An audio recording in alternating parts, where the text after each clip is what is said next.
The life of the world's most notorious terrorist. The morning of September 11, 2001, dawned with clear skies and a sense of peaceful serenity. Then, in a horrific instant, that calm was shattered. Two hijacked passenger planes crashed into the World Trade Center's Twin Towers in New York City, Tower 1 and Tower 2. Both structures collapsed within 90 minutes of the attacks. Approximately 90 minutes later, another hijacked plane slammed into the Pentagon, the headquarters of the U.S. Department of Defense in Washington, D.C., causing partial structural damage and a collapse. This marked the first attack on U.S. soil since the surprise Japanese attack in World War II, leaving a profound wound on the American government and its people. White House officials were desperate to identify the perpetrators, especially after the Taliban immediately denied involvement. However, the government needed to provide an explanation to the public. Thus, a month later, the U.S. President declared a war on terror with a clear objective: eliminate Osama bin Laden.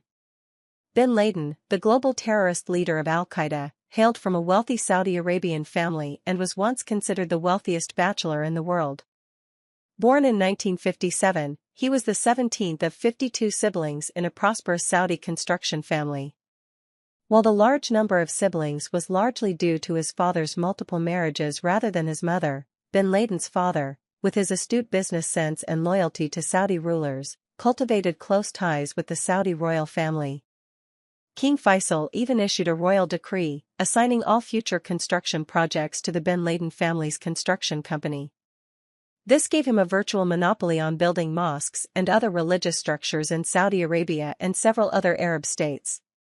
By the 1960s, he had amassed a fortune exceeding $5 billion, making his large family perfectly normal. Thanks to his father's efforts, bin Laden naturally became a wealthy young man. After graduating from university, he joined the family business, thriving in the oil and construction sectors, with his personal wealth reaching billions of dollars. This should have been the story of a determined young man becoming a billionaire and proving himself. Yet bin Laden's life mirrored that of many other ruthless figures. His affluent life couldn't satisfy him. In 1979, the Soviet Union launched a war in Afghanistan, resulting in 1 million deaths and 6 million people displaced. The Arab world vehemently opposed the Soviet invasion. As a fervent Muslim, bin Laden also joined this fight, even temporarily putting his studies on hold. Bin Laden and like-minded friends traveled to Afghanistan and participated in the Islamic Jihad against the Soviet Red Army until their withdrawal in 1988. Bin Laden lived there for approximately 10 years. It was during this time, in 1988, that bin Laden founded al-Qaeda to repel the Soviet invaders.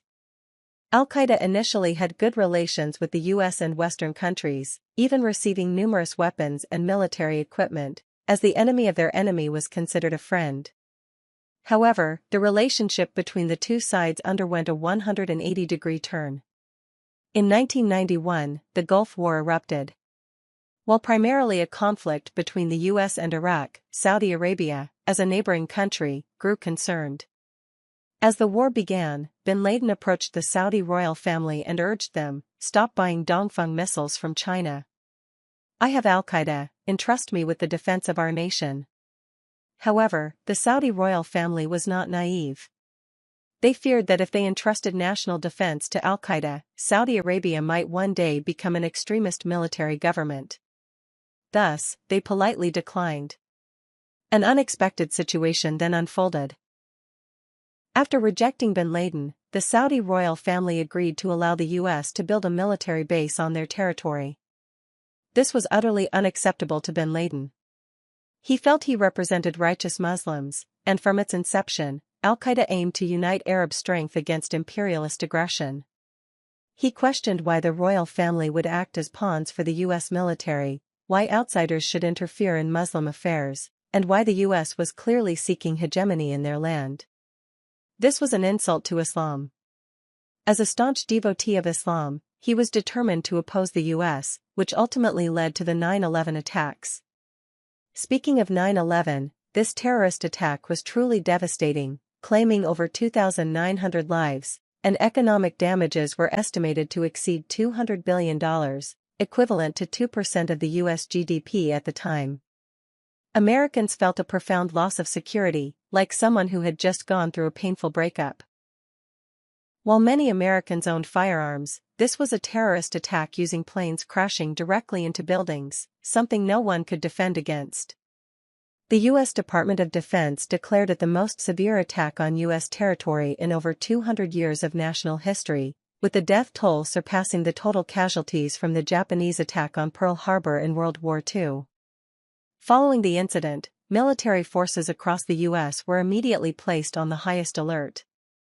When the 9/11 attacks occurred, U.S. President Bush was reading to children at an elementary school in Florida. His bodyguard approached and whispered a few words in his ear. Upon learning of the serious terrorist attack, Bush was visibly confused, silent, and shocked.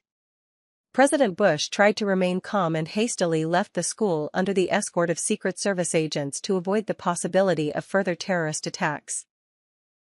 President Bush immediately boarded Air Force One and moved between several military bases before landing at Offutt Air Force Base. In a video conference with the CIA director, he was informed that the mastermind behind the terrorist attacks was almost certainly bin Laden.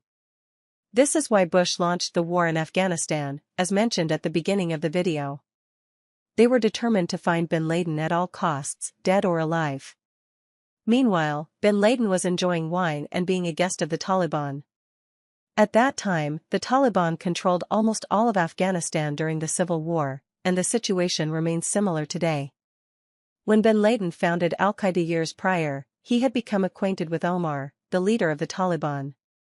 From then on, they began a close relationship. In fact, one of Omar's wives was bin Laden's daughter, making bin Laden Omar's father-in-law. Knowing bin Laden was with the Taliban, Bush threatened Omar, demanding he surrender bin Laden or face consequences himself. However, Omar was not easily intimidated. How could he surrender his father-in-law, especially a father-in-law who arrived with substantial funds? This was truly a dilemma. He wanted to keep both the person and the money. Seeing that bin Laden would not surrender voluntarily, President Bush declared to the world, "We will make no distinction between the terrorists who committed these acts and those who harbor them. All will pay a price." Thus, the U.S. officially sent troops into Afghanistan under the guise of counterterrorism, determined to find bin Laden. However, what the U.S. didn't anticipate was that this search would last 10 years. Before the war in Afghanistan began, 7 CIA agents flew to a valley in northeastern Afghanistan to formally cooperate with the Northern Alliance, another armed group in Afghanistan. The Northern Alliance, already worried about being unable to defeat the Taliban, saw this as a golden opportunity and gladly agreed. On October 7, 2001, U.S. forces, along with the United Kingdom and other allied forces, including the aforementioned Northern Alliance, simultaneously attacked multiple Taliban positions. A month later, the Taliban had virtually disintegrated. With American planes, tanks, and artillery, the Taliban, armed only with AK-47s and bayonets, stood no chance. Despite this, bin Laden remained well, living comfortably. To provoke the Americans, he even sent a videotape to Al Jazeera television, informing the Americans that he was living very comfortably, eating well, and was in good health. He then challenged President Bush, warning of more terrorist attacks. Upon seeing the tape, President Bush felt immense anxiety and unease. To vent his anger, Bush summoned the Secretary of Defense and the CIA director and reprimanded them, finally shouting, "Where are your cannons? Bring them here." After that, the U.S. military began a fierce bombing campaign in Afghanistan. There was a fixed bombing run every day, and ground troops constantly searched. Although this operation did not capture bin Laden, it was not entirely in vain. The third highest-ranking member of Al-Qaeda was killed. Realizing the intense American military hunt, bin Laden personally led his subordinates to flee. So, where did bin Laden go? In fact, he hid in the mountainous region on the border between Afghanistan and Pakistan, a place called Tora Bora. This was an ideal hiding place with a complex, maze-like terrain and numerous caves, very suitable for guerrilla warfare. Furthermore, bin Laden had previously fought against the Soviet army here, so he was very familiar with the area. The Americans paid no attention to the terrain advantages bin Laden relied on. They believed that these advantages were insignificant in the face of absolute military power. Therefore, American planes relentlessly bombed the area. They were confident that bin Laden could not escape this mountainous region. With the mentality of better safe than sorry, the U.S. military spared no bombs in attacking suspected caves where bin Laden might be hiding. In addition to conventional weapons, they also used GPU-28 laser-guided bombs, a type of bunker-buster missile that could penetrate 6 meters of concrete or 30 meters of earth before exploding. They also used the famous Tomahawk cruise missiles, known for their high accuracy, with an alleged margin of error of no more than 10 meters within a 2,000-meter range. The U.S. military continued such bombardments for a month. Under this relentless assault, bin Laden finally could not bear it any longer. On December 11, the U.S. military learned through radio communications that bin Laden had escaped yet again. The following week, bin Laden sent another videotape to Al Jazeera television, sending warm regards to those who cared about him, including President Bush and his family. From then on, he no longer used any communication devices. All contact with the outside world was through letters. The American capture operation reached an impasse. No one knew where bin Laden had gone. The U.S. military held bombs in their hands but had no idea where to throw them. They considered offering a huge bounty of $25 million, or sending spies to infiltrate al-Qaeda, or monitoring all of Afghanistan, but none of these plans made progress. Besides occasionally releasing a few videos to prove he was still alive, bin Laden seemed to have vanished from the earth in 2002. The situation changed slightly in 2002.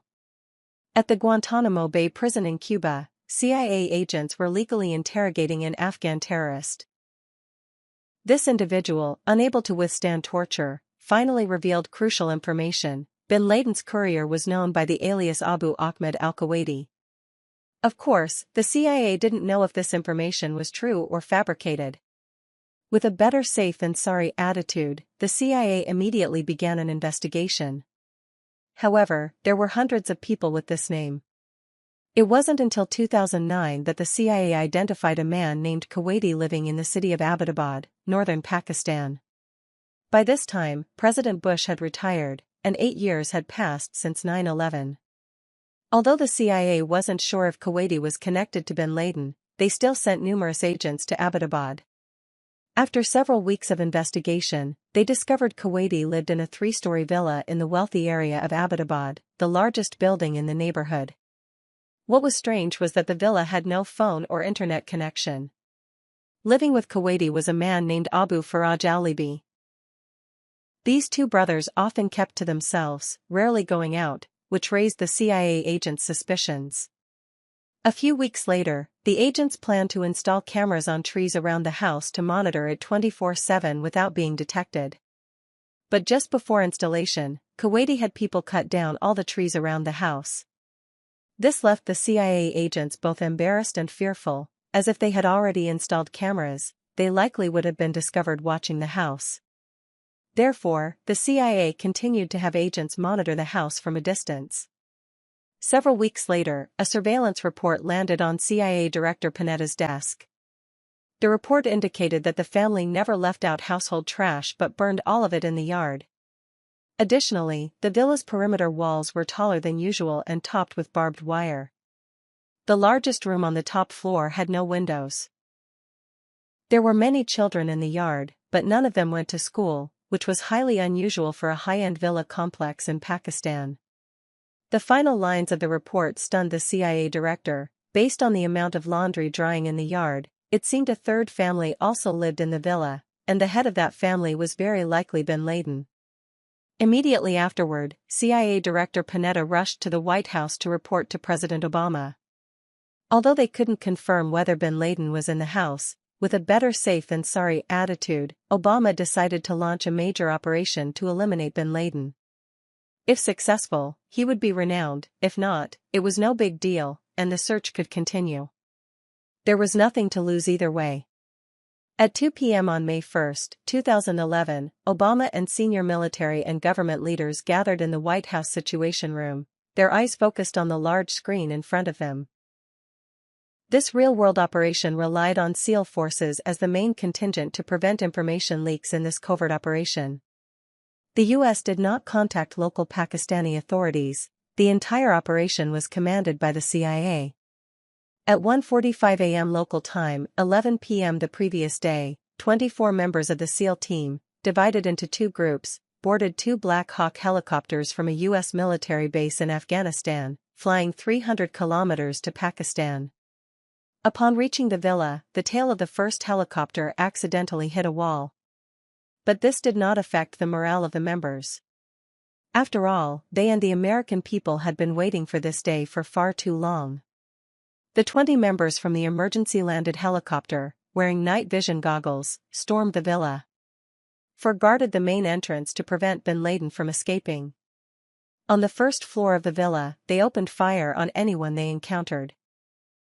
After killing everyone on the first floor, they quickly went to the second floor and shot and killed a young man who was later confirmed to be bin Laden's 23-year-old son. Finally, they found bin Laden hiding in a room. The special forces said nothing and immediately fired 2 shots from an M4 rifle. One of his wives proactively rushed out to shield him, but 2 5.56mm rounds still passed through bin Laden's body. His body was then transported out of Pakistan by helicopter. When Al-Qaeda armed forces arrived to assist, the U.S. Special Forces had long since departed. The damaged helicopter was also destroyed on site. After confirming that the person killed was bin Laden through DNA comparison, the U.S. decided to bury his body according to Islamic law and customs. Bin Laden's body was washed, wrapped in white cloth, and prayed over in a ceremony with the help of an Arabic interpreter.